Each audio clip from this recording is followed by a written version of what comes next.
Thank you, ladies and gentlemen, for this opportunity to speak with you. First of all, I think if anyone paid attention to the district attorney's race that we had and followed the numbers that were posted at all the election sites, it was blatantly obvious that Eric Jensen won the district attorney's position.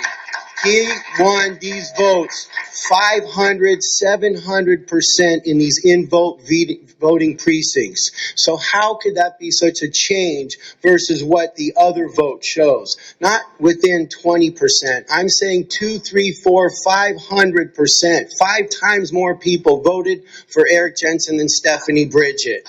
And so I personally have been victimized and vilified by the corrupt system in Shasta County, which brings me to my second point. When is Shasta County Sheriff's finally going to step up and start using body cams like the rest of the nation? It's a sad statement that our county refuses to hold our law enforcement officials accountable.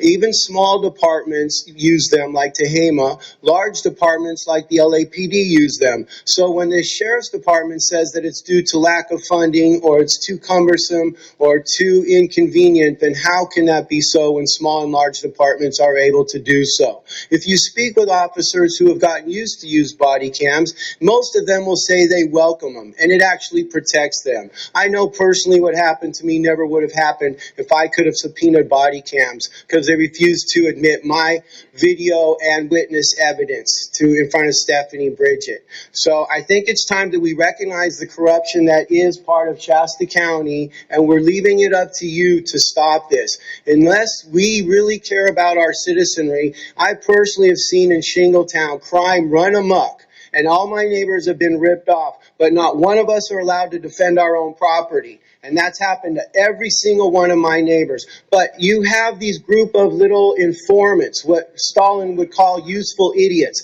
that serve you well because it seems to be an issue of revenue, not an issue of public safety, not an issue of innocence, not an issue of right or wrong, but how people that they have personal vendettas against, people who speak truth to power, and people who have some money that you might be able to capitalize off of, versus the drug addicts and thieves that are running amok and ripping us off. Not to mention all the child molesters. I personally have video of my neighbor masturbating in public, and the sheriffs wouldn't even